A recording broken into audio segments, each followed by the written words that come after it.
YouTube? It is your favorite gamer here, Above Average Cody, coming at you today with a Halo Infinite video all about positioning. Now, we all go through the thought process in every single game. Should I be running with my teammates? Should I be getting an angle to help my teammates with gunfights? Should I be pushing the objective? Should I be pushing the power weapon? Should I be over here? Should I be over there?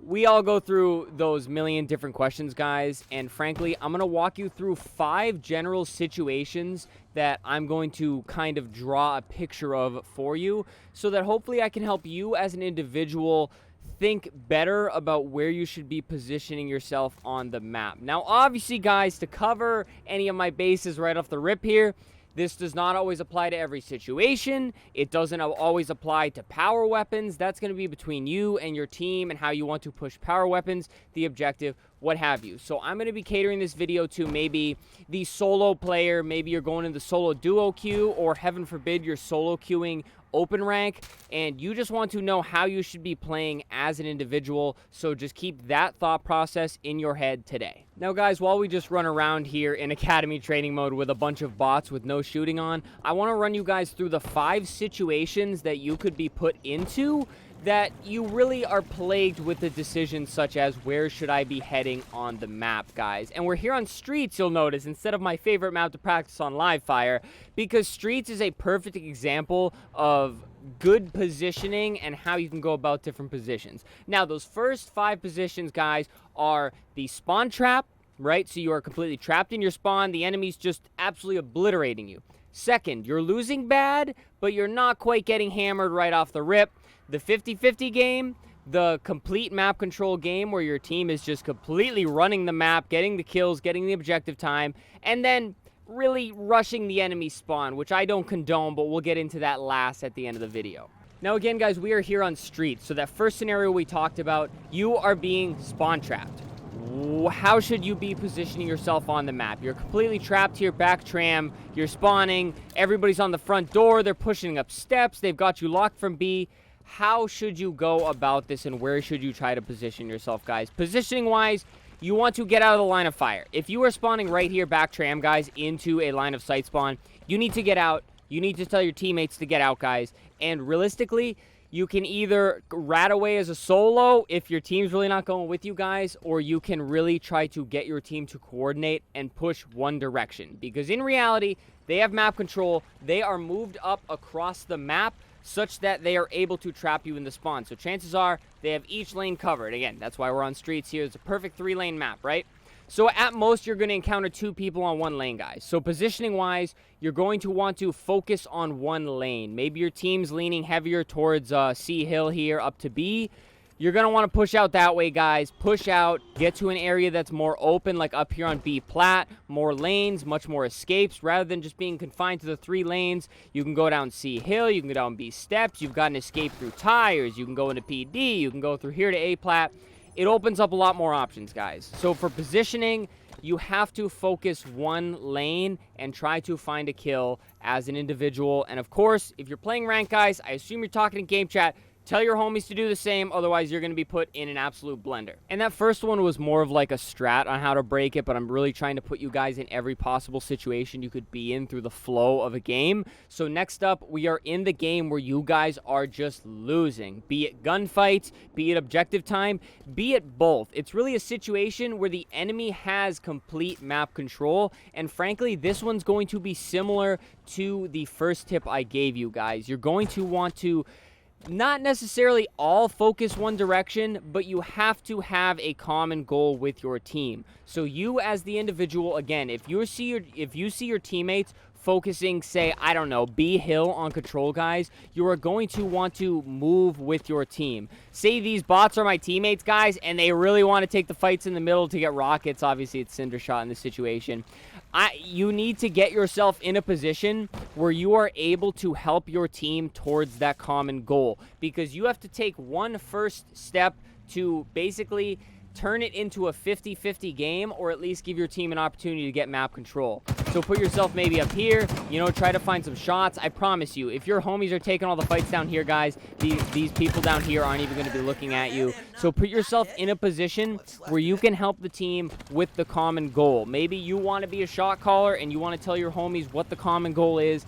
then tell them, guys. But to get out of a losing game, you really have to coordinate with your team and make a common plan, be it objective, power weapons, or really just getting out of one area and moving to another to kind of shift the spawns. That plays a bigger role in Slayer because obviously if you're getting spawned in the most unfavorable part of the map, you don't want to be spawning there, and you're going to want to position yourself in a way you can get kills and then move up such that you are out of that area. Next up, guys, I want to talk about the 50-50 game. This is where it's hard fought. It's 100 to 100 on strongholds. It's a super close game. The fries aren't going much one way or the other, guys, and just it's an overall close game. Here is where you can kind of branch out and kind of split the team up a little bit, guys. And again, we're here on Streets. Streets is the perfect place to get the meanest cross shots ever, which are going to lead into our next section after the 50-50 game. So if your teammates are winning the fights, guys, they're doing fine. You as the individual may have a few seconds to get somewhere on the map that is not thought of. And again, if your team is already a little spread out, you don't want to be thinking too heavily on this. This does not clear cut for every situation, but again, in a situation where you're winning the fights, you have the opportunity to go a little bit rogue and get a different shot on somebody. Go somewhere where the enemy is not looking and is not going to be ready for you. This is a perfect example here on top Balk. I don't know, maybe it's Slayer and this is the spread your team is having, guys. Go up top Balk. You can even maybe rat up to tires depending on where the spawns are coming in and get some shots here. Again, the enemy's not even looking at you guys. Put yourself in a spot where the enemy team is not going to be ready for you. Obviously, this is risky, but again, this is a 50-50 game, guys. If you keep the status quo on Slayer or Strongholds, you are going to finish 50 to 49, and you may not always be on the 50 side. You may be on the 49 side. So sometimes it pays dividends to go rogue, you know, try to get some cross shots in and just kind of split the team up. And really, once you can get the enemy on their toes like that, that is when you get to the next step here, and that is when your team has map control. Map control, I really define it as you're getting the kills, you're getting the objectives, and the gameplay is just coming easy, guys. You're shooting the same enemy. You're spreading across the map. It's so funny how as I'm talking about the whole team of bots moved up and out of the base. And this is really what happens when you get map control, guys.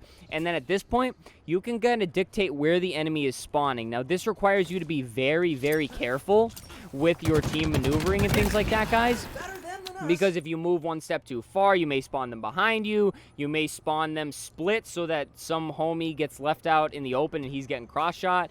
You have to be very careful with this one. But once you get map control, guys, it really becomes a game of standing in one place. And just the other day on the live stream, we had an amazing hold on strongholds here. We had A controlled, we had B controlled. And realistically, it made it so that I could just chill up here top heaven. And I'll literally tell my homies, I'm going top heaven because I can watch down here C Hill. I can watch the sneak mid. I can watch it coming from Pink Street.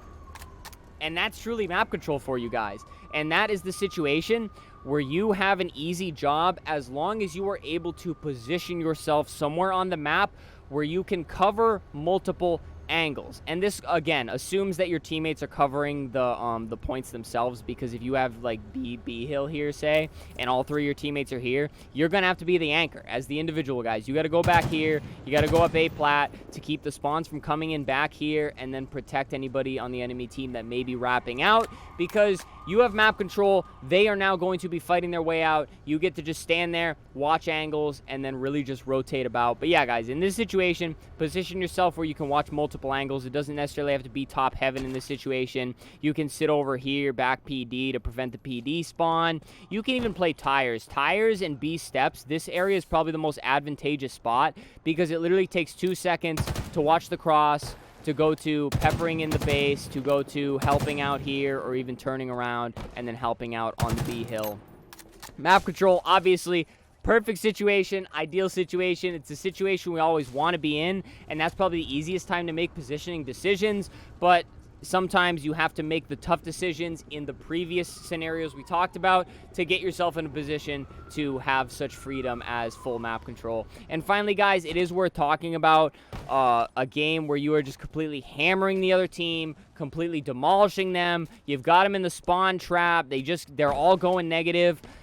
Personally, this comes down to what type of player you are, guys. Personally, I never rush the spawn. My biggest pet peeve in this game is when you're in a 3v4. Either you're on the 3 or you're on the 4, and the 4 stack is just pushing the base. They're pushing the kills. They're padding their stat line. I'm sure everybody has their own opinion on the situation, guys, but just hold the objective, get the points, and get the game over with. Get that win and go back to the lobby. They want to go back to the lobby as much as you do, I'm sure. I don't argue that in Slayer you can win a 3v4. I have lost 3v4s before to teams that have lost a player. So don't quit playing. Just keep playing smart. Keep holding the objective as you would if it was a very, very close game, guys. And just don't push into the spawn. This isn't me trying to be Mr. like nice and safe YouTuber. Don't want to say anything to upset the frenzies, but that's just how I play, guys. Get the game over with. Play smart. Play the objective, and just focus on the next one, really. But that pretty much covers it, guys. I'm sorry I literally just walked around the map here on Academy Training Mode.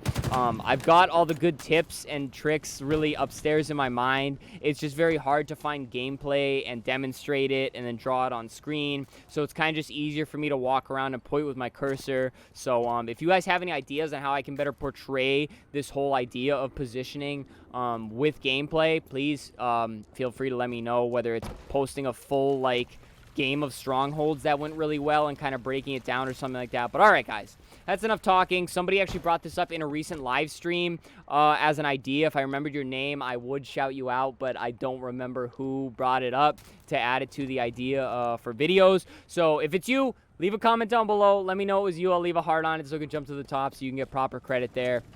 But other than that, guys, thank you so much for watching. Please subscribe to the channel. Obviously, tons of Halo content. Y'all already know that. COD, we play Call of Duty. Modern Warfare 2 is going to go crazy when it comes out. 24-hour live stream. I'll start plugging that now. So hit that subscribe button, guys. Leave a like on the video as well. Pretty please. It does help out so much. Leave a comment if you have any other tips about positioning and things like that. You know, it could really help out some other people. Leave a heart on it. It'll go to the top like we always do on these videos. And then, of course, guys, channel memberships, $4.99 if you feel so inclined to help out monetarily. I do appreciate it, but you just watching the videos, thanks enough for me. But, all right, guys, that does it for me. That's enough talking. I'm literally stumbling over my words now. But I appreciate you guys so much. Stay happy, stay healthy, and stay tuned for the next video.